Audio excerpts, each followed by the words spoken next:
So I'll just start off by saying how grateful we are, our coaches and our players, for our fans. To a day like today, to have the largest crowd in the history of our stadium is really something pretty special, because obviously we've had some pretty good teams, and for the fans to come out and the people have worked so hard to build the excitement about coming out to the ballpark.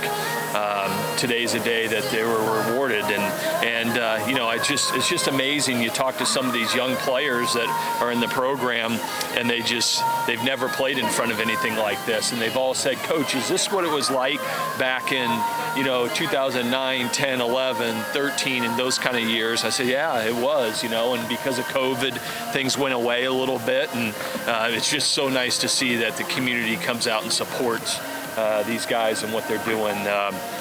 It was certainly a big win for us, losing on Friday night and then coming back and winning the first two. I'll tell you, it doesn't matter which ones you win, whether you win the first one or you win the next two.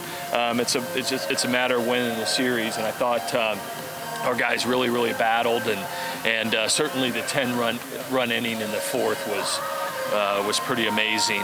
It was kind of like yesterday, where it was just one hit after another, and with 2 outs, we just kept tacking on. And so credit to our guys being relentless with the bats and putting them away. Is that contagious when you have guys who are having one really good at bat after the next? Does it get contagious? How do you kind of sum that up? Yeah, I think so. When you're getting some RBI knocks and you're capitalizing on it, I think what happens is, everybody wants to kind of pass the baton, and then it's a little bit contagious, and that's how you have big innings, and guys don't waste at bats, and they step up and kind of pass the baton to the next player. And so that shows, I think, our ability and the depth of our lineup to be able to continue to have big innings like that. So it was impressive, and a big weekend for us for sure offensively.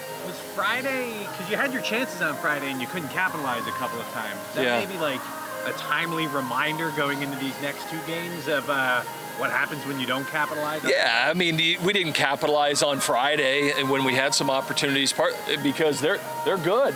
Georgia Tech's got a really good team, and their pitching's good, and so sometimes it's just the other team doing a great job, and us just not capitalizing on it. So credit them, and there was times that we stepped up and made big pitches too, and squelched some of their rallies. And so, you're not going to do it all the time, but I tell you, collectively this weekend, what we did offensively was quite impressive. Just coming into a Sunday looking for the series clinch, was there a different feeling that you could see from this group? Yeah, it's been a very determined group.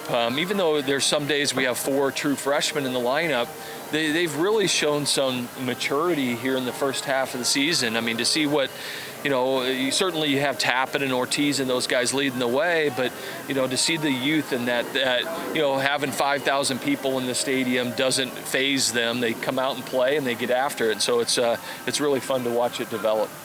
Cody H. Yeah. He had the 2 hits in the inning. Yeah. And he's played well. Yeah, Max has played well. When he hasn't started, when I've started Ruben, Max has kept a great attitude, cheered for his teammates, and I thought his approach today was tremendous. It was clutch for us, and so he's playing well. And the nice part about it is we have a number of different options and have some good depth that is making it a good team. What kind of things have you said to him when he might not get the start? Well, you kind of kept the positive attitude? I don't talk too much about it. I don't have conversations with the players when they start and when they don't. I post the lineup, and they're men. They've got to learn how to deal with it. They see how things happen, but you look as a coach to see how they respond to things like that. And if they respond well, then you have confidence to put them back in there and know that they'll have a chance to do the job, and they're rewarded for that right attitude. You mentioned kind of the maturity of the first game. Yeah. It might get lost, when you score 10 in the fourth and put a bait. But that second inning kind of turned when Anderson worked that pitch walk. How is that a good example of that maturity? It really is. I mean, a lot of young players, try to do too much, but Anderson showed a lot of poise, worked the walk. I think he was 0-2 and worked it back to a walk. And that was key. And it gave us a chance with one swing of the bat. O'Farrell's triple down the line to clear the bases and tie the ball game. And, when they punched us right away in the first inning and got a 2-run home run off Barry, you're kind of on your heels a little bit, but our guys just stayed there and kept battling, and fortunately were able to tie the game.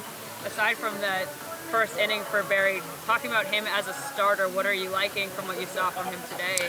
I thought he did a nice job of, obviously, the first inning. He gave up the 3 runs. To their credit, they're a really good offensive team.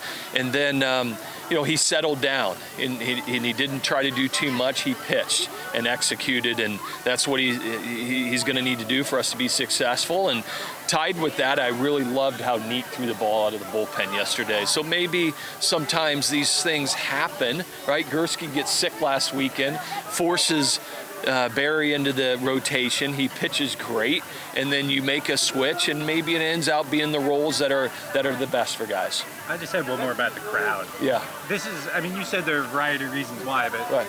To see the new stadium, since it's been renovated, filled up like this, what does that mean to you? Well, it's just, there's been a lot of people that made serious donations and contributions to build the stadium, and, to see it come to fruition and to see the stadium full. I think we maybe have another 600 or 700 people to put it at capacity. I don't know where they're going to fit, but it's going to be exciting to see as we go down the stretch run here. It's just so rewarding because there's been so much that has been put into it.